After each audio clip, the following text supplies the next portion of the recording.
안녕하세요. H성형외과 백정환입니다. 오늘 설명드릴 내용은 이제 긴 턱에 대한 내용인데요. 많은 분들이 긴 턱을 갖고 있을 때 이제 턱을 단순히 길이를 줄이면 되지 않을까라고 생각하기 쉬운데요.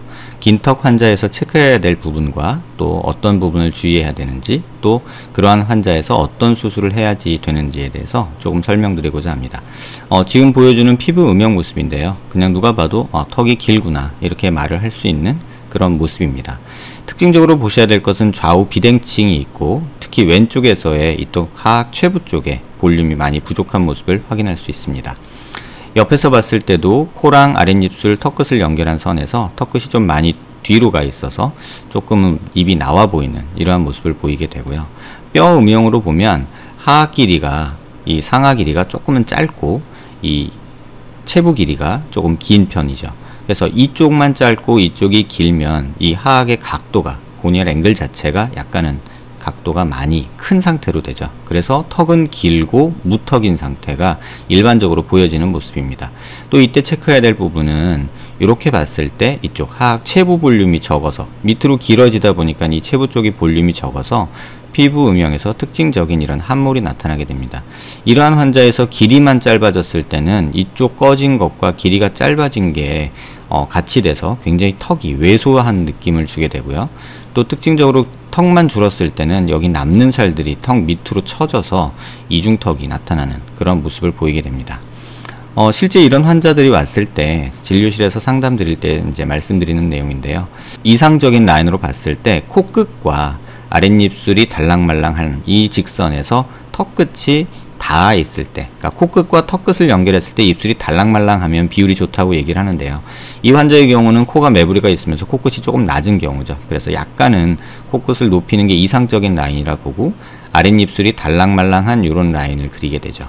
그러면 턱의 전진량이 얼마나 필요한지를 계산할 수 있는데요. 대충 보면 한 요 정도, 한 7, 8mm가 부족한 것을 확인할 수 있습니다. 그래서 이러한 어떤 이상적인 기준점을 기준으로 해서 환자의 수술 계획을 하게 되는데요. 이렇게 보시면 가장 제가 중요시 생각하는 것은 이쪽 하악 체부의 이 볼륨입니다. 외측 볼륨이죠. 턱의 비율이 좋고 입이 나온 것이 좀 들어가 보고 전진술을 하고 길이를 줄이고 이런 것을 했을 때 이쪽이 비어 보이면 이쪽만 튀어나오는 약간은 괴이한 투탕카멘 모습이 나타나게 되거든요. 그래서 피부 음영과 뼈의 음영을 같이 보면 이런 이미지를 좀 활용하게 됩니다. 그래서 앞서 설명드린 대로 코끝과 아랫입술, 턱끝의 비율, 그 다음에 턱 길이는 어느 정도 줄어야 되느냐, 그거는 이 하악각, 고니얼 앵글 갖고서 이제 계획을 하게 되는데요. 보통은 일반적인 그냥 각도를 말씀드리면 이 고니얼 앵글이 이렇게 각을 만들었을 때 보통의 경우 한국 사람 평균은 116에서 118도고요. 약간 사각턱 상태의 모습이고요. 그 다음에 이제 서양, 서구적인 약간 이미지를 주는 그런 모습에서는 한 125도 정도 갸름한 느낌이고요. 이게 한 130도가 넘어가면 개턱 느낌이 나거든요. 근데 이 환자는 지금 측정을 해보면 한 128도 정도 나오게 됩니다. 그래서 음영을 피부 음영이랑 같이 보면 또 귓볼에서 하악각의 위치를 제가 보는데요. 남자의 경우는 대부분 귓볼에서 하악각의 위치가 한 2cm 정도 되면 적절하다고 보고요. 여자의 경우는 1.5에서 한 1cm 정도면 개턱 느낌 없이 약간의 각이 있는 그런 상태가 되고요. 그런 상태에서 한 125도 정도의 그 고니얼 앵글을, 하악각 각도를 만들어주면 개턱 느낌 없으면서 갸름한 느낌을 줄 수 있는 듯 합니다.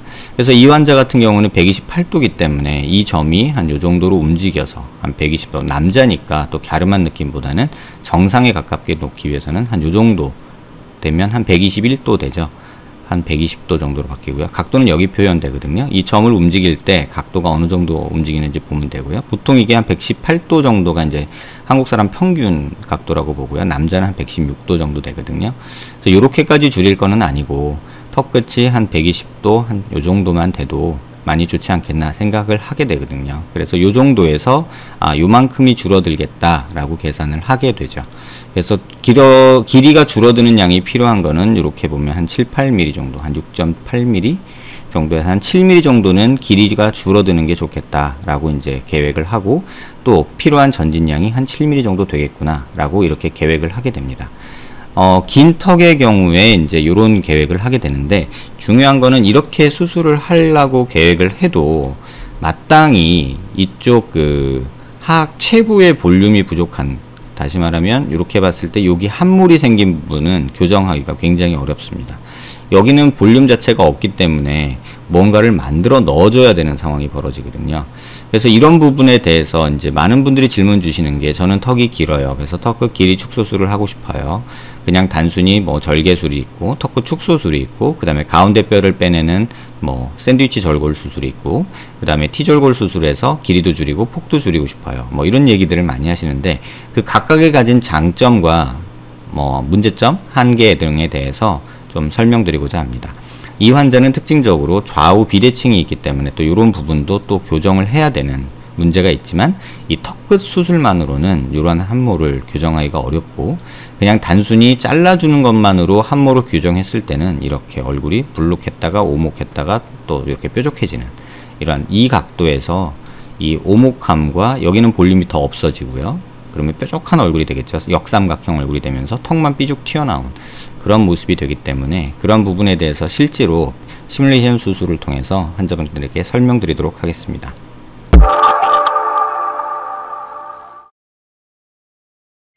지금 이미지는 수술 전 턱 모습이고요. 그 다음에 이렇게 샌드위치 절골을 통해서 가운데 뼈를 잘라내는 이러한 수술법이고요. 그 다음에 T절골, 많이 이제 질문 주시고 뭐 시행하고 있는 그런 T절골이고요. 단순히 턱끝 길이 축소술 이렇게 진행한 경우입니다. 이 빨간색으로 표현된 부분은 잘라져 나가는 부분이고요. 이 노란색 부분은 뼈는 뭐 붙여주거나 이동을 할 수 있게 되죠. 그래서 약간 사선에서 보시면 이쪽 부위 볼륨이 부족하다고 제가 말씀드렸는데, 이쪽 이렇게 턱끝 샌드위치 절골을 했을 때 이 뼈가 빠져나가면 이쪽 볼륨이 더 감소하게 되죠. 또 마찬가지로 T절골을 했을 때도 샌드위치 절골과 유사하게 이쪽 부분 볼륨이 감소하게 되고, 긴 곡선을 했을 때는 그나마 이쪽의 볼륨이 조금 보존이 되는 그런 방법이 되는 거죠. 그래서 시뮬레이션 수술을 통해서 이제 조금 보여드릴 텐데요. 이렇게 빨간색으로 표현된 그 뼈를 이제 빼낸다고 생각을 하고요. 그러면 이렇게 삭제를 하게 되죠. 실제 수술할 때도 이런 식으로 수술을 하게 되거든요. T절골도 마찬가지로 이렇게 잘라내고, 그 다음에 가운데 낀 이 뼈도 이렇게 잘라내는 이런 작업을 하게 되고요.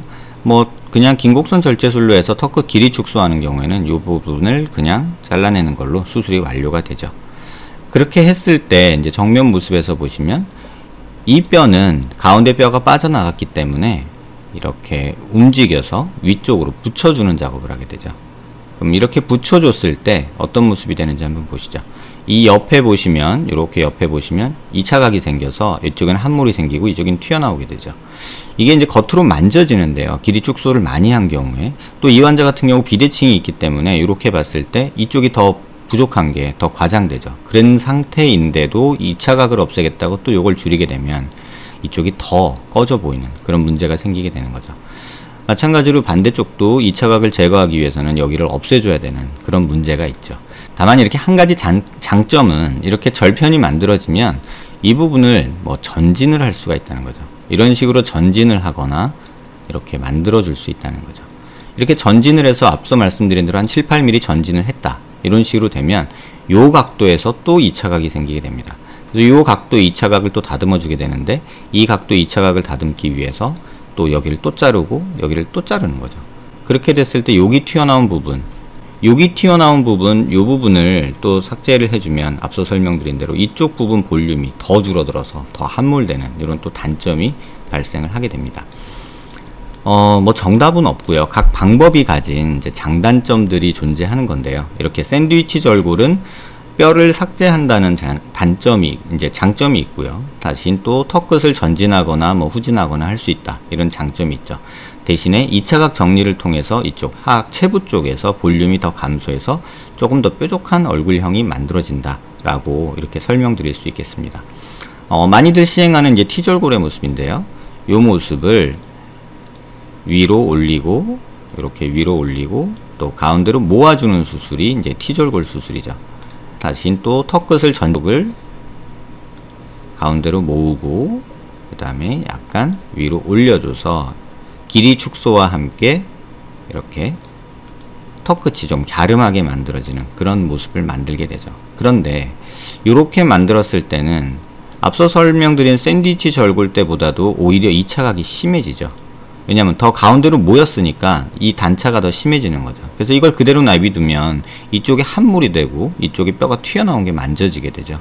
그래서 결국은 여기를 또 이렇게 삭제해 주게 되면 애시당초부터 여기가 볼륨이 부족했는데 오히려 더 없어지죠. 그러면 실제 얼굴에서는 역삼각형 얼굴이 되게 됩니다. 반대쪽도 마찬가지로 또 여기를 삭제해 주게 되면 또 이런 과정에서 T졸골 후에 이쪽 부분에서 이 신경 나오는 신경관을 다치게 돼서 뭐 입술 감각 손실이라든지 이런 문제점을 많이 만들게 됩니다. 하지만 이 방법이 가진 장점은 턱의 비대칭, 턱 끝에 비대칭이 있을 때 이 좌우 절편을 마음대로 이렇게 좌우로 움직여서 중심 라인을 맞춰줄 수 있다는 장점이 있거든요.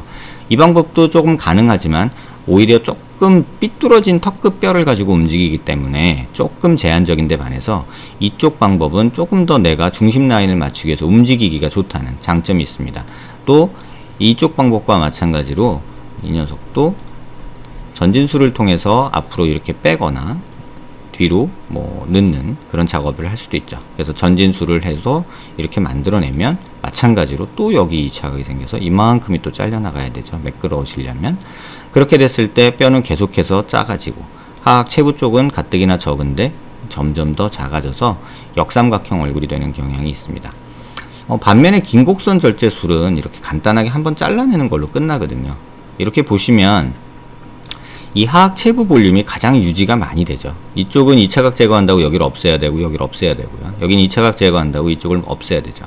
다시 말하면 샌드위치 졸골 같은 경우는 2차각을 제거하면서 수술을 하게 되면 이렇게 긴곡선으로 하는 것보다는 오히려 턱끝 축소술로 하는 것보다는 2차각을 제거하면서 삭제되는 이 하악 체부의 볼륨량이 적지만 T졸골의 경우는 이 하악 체부 삭제량이 가장 많습니다.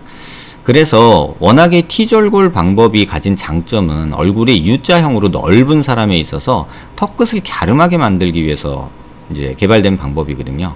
그러니까 마치 턱끝 수술은 T졸골이다, C졸골이다 뭐 이런 절골 방법이 뭐 골드 스탠다드가 아니라 환자의 상태가 넙대대하게 U자형일 때 턱끝을 좀 갸름하게 만들기 위해서 개발된 방법인데 턱끝 수술이 마치 이렇게 세 조각을 내 가지고 뼈내고 잘라내고 하는 게 능사처럼 인식되는 인터넷상에 이제 좀 분위기가 있어서 오늘 이 포스팅을 작성을 했습니다.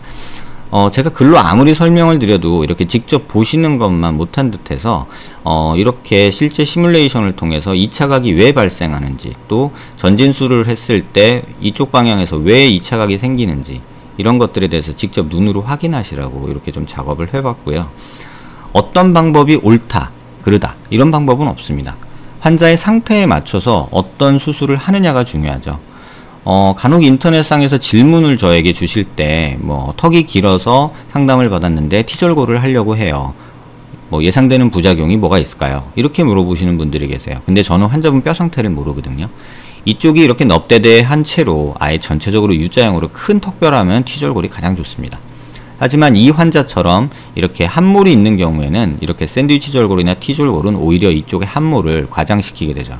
또는 그걸 예방하겠다고 2차각 정리를 안 해주면 이쪽 부분에 또 만져지는 모습과 또 요 앞쪽에서 함몰되는 그런 모습이 생기게 되죠. 오히려 그런 경우에는 이렇게 수술하는 게 맞고요. 근데 이렇게 수술했을 때는 또 위에 두 방법, 요 방법과 샌드위치 절골과 T절골에서 전진술을 할 수 있는데 전진술을 못 한다는 단점이 있죠. 뭐 잘라낸 뼈를 앞으로 가져갈 수도 있겠지만 이 곡면에 뼈를 맞출 수가 없거든요. 그래서 이런 식으로 만들어 놓고 차라리 개인적으로는 이렇게 보형물을 조금 넣어서 전진을 하는 게 오히려 조금 더 맞고, 또 이쪽 볼륨이 부족하다면 이쪽 볼륨을 차라리 보형물을 통해서 만들어 주는 게 절골과 같이 하는 게 조금 더 이 환자처럼 길고 하악외소증은 아니지만 역삼각형의 뾰족한 턱을 갖고 있는 사람들한테는 좀 더 적절하지 않을까 이렇게 생각하고 있습니다. 그래서 어떤 방법을 정하느냐는 환자의 뼈 상태에 결정되는 것이지 어떤 방법이 골드 스탠다드가 될 수는 없습니다. 턱끝 수술의 종류에 대해서 많은 분들이 질문을 주셨는데요. 이번 동영상 통해서 많은 이해에 도움이 되시고 또 수술 계획하시는데 참고가 되셨으면 좋겠습니다. 어떤 방법에 대해서 고민하시기보다는 내 뼈 상태가 어떤 상태인가에 대해서 조금 더 고민하는 시간이 되었길 바랍니다. 감사합니다.